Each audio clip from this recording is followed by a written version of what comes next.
اعوذ باللہ من الشیطان الرجیم، بسم اللہ الرحمن الرحیم۔ السلام علیکم 8 کلاس۔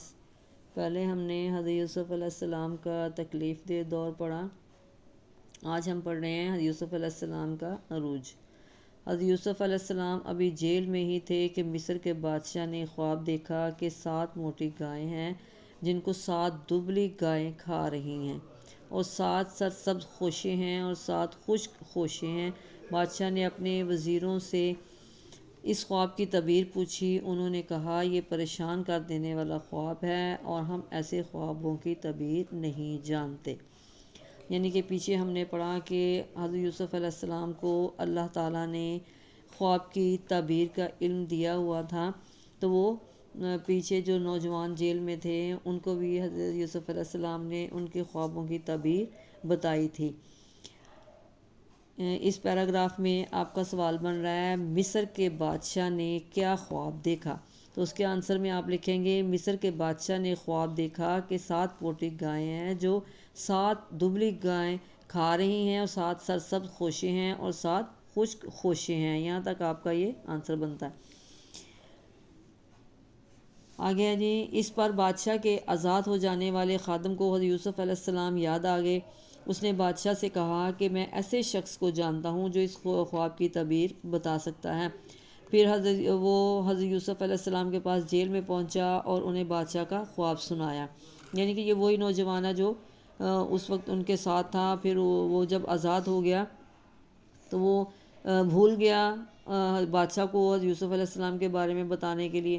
تو جب یہ ابھی خواب ان کے بادشاہ نے بتایا تو ان کو یاد آ گیا کہ اس شخص کا یہ ایک شخص ہے جس کو میں جانتا ہوں جو اس خواب کی تعبیر بتائے گا۔ پھر وہ حضرت یوسف علیہ السلام کے پاس آئے۔ یوسف علیہ السلام نے فرمایا کہ تم لوگ 7 سال خوب کھیتی باڑی کرو گے اور خوب غلہ ہوگا اور خوشحالی رہے گی۔ ساتھ ہی حضرت یوسف علیہ السلام نے تدبیر بھی بتائی کہ جو غلہ کاٹو تھوڑا استعمال کرو، باقی خوشوں میں رہنے دو تاکہ اناج دیر تک محفوظ رہے۔ پھر فرمایا کہ خوشحالی کے ان 7 سالوں کے بعد قحط کے 7 سال آئیں گے جس میں یہ بچا ہوا اناج کام آئے گا۔ ان 7 سالوں کے بعد دوبارہ بارشیں ہوں گی اور قحط دور ہو جائے گا۔ یہاں پر آپ کا سوال ایک بن رہا ہے یوسف علیہ السلام نے بادشاہ کے خواب کی کیا تعبیر فرمائی، تو یوسف علیہ السلام نے فرمایا یہاں سے لے کے قحط دور ہو جائے گا۔ اب دیکھیں یہاں پہ حضرت یوسف علیہ السلام نے خواب کی تعبیر بھی بتائی اور اس کے ساتھ اس کا غلے کو محفوظ کرنے کی بھی تدبیر بتائی۔ بادشاہ نے جب خادم نے جب بادشاہ کو خواب کی تعبیر اور قحط سے نپٹنے کی تدبیر بتائی تو وہ بہت خوش ہوا۔ بادشاہ نے حضرت یوسف علیہ السلام کو فوراً اپنے پاس بلایا۔ جب بادشاہ کا پیغام لے کر قاصد یوسف علیہ السلام کے پاس پہنچا تو حضرت یوسف علیہ السلام نے جیل سے باہر آنے سے انکار کر دیا۔ انہوں نے فرمایا کہ پہلے بادشاہ سے کہو کہ وہ معلوم کریں کہ ان عورتوں کا کیا معاملہ تھا جنہوں نے اپنے ہاتھ زخمی کر لیے تھے۔ یہاں پر سوال ہے یوسف علیہ السلام نے جیل سے باہر آنے سے کیوں منع کر دیا؟ اس کا آنسر آپ نے لکھنا ہے حضرت یوسف علیہ السلام نے جیل سے باہر آنے سے انکار کر دیا۔ انہوں نے فرمایا کہ پہلے بادشاہ سے کہو کہ وہ معلوم کرے کہ ان عورتوں کا کیا معاملہ تھا جنہوں نے اپنے ہاتھ زخمی کر لیے تھے۔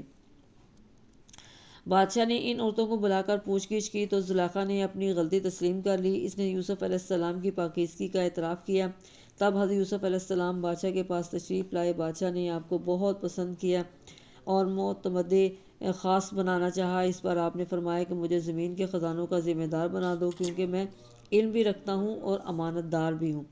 بادشاہ نے یوسف علیہ السلام کو اپنا خاص وزیر بنا لیا۔ یوں رفتہ رفتہ یوسف علیہ السلام مصر کے ایک صاحب اختیار شخصیت بن گئے۔ کہ یوسف علیہ السلام جب آزاد ہوئے تو بادشاہ نے ان کو اپنا خاص وزیر بنا لیا۔ تو انہوں نے پھر فرمایا کہ مجھے آپ اپنی زمینوں کے خزانوں کا ذمہ دار بنا دیں کیونکہ میں امانت دار بھی ہوں اور اس چیز کو لے کر میں اچھی طرح سمجھ بوجھ رکھتا ہوں۔ کچھ ہی عرصے میں خوشحالی کے 7 سال گزر گئے اور قحط والے 7 سال شروع ہو گئے۔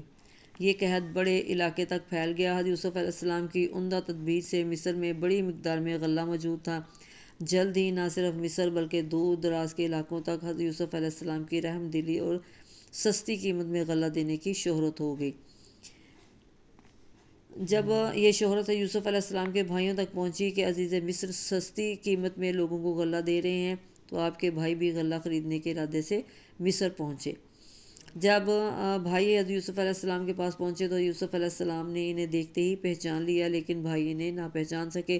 حضرت یوسف علیہ السلام نے بھائیوں پر اپنی حقیقت ظاہر نہ ہونے دی۔ حضرت یوسف علیہ السلام نے اپنے بھائیوں سے ان کے گھر والوں کی خیریت معلوم کی، ان کی اچھی مہمان نوازی کی اور ان کے سامان کے ساتھ ہی ان کی رقم بھی واپس رکھوا دی۔ جب بھائی رخصت ہونے لگے تو یوسف علیہ السلام نے فرمایا کہ اگلی مرتبہ اپنے بھائی بنیامین کو بھی اپنے ساتھ لے کر آنا۔ حضرت یوسف علیہ السلام نے بھائیوں کو تنبیہ کی کہ اگر تم اپنے بھائی بنیامین کو نہ لائے تو پھر میں تمہیں غلہ نہیں دوں گا۔ اب یہاں پہ سوال ہے کہ حضرت یوسف علیہ السلام نے اپنے بھائی بنیامین سے ملنے کی کیا تدبیر اختیار کی؟ تو یہاں سے آپ نے شروع کرنا ہے۔ حضرت یوسف علیہ السلام نے اپنے بھائیوں سے لے کے تمہیں غلہ نہیں دوں گا، یہاں تک آپ نے یہ اس کا آنسر ہے۔ یہ آج کی ہماری ریڈنگ کمپلیٹ ہوئی، ان کو اچھی طرح آپ نے یاد کرنا ہے۔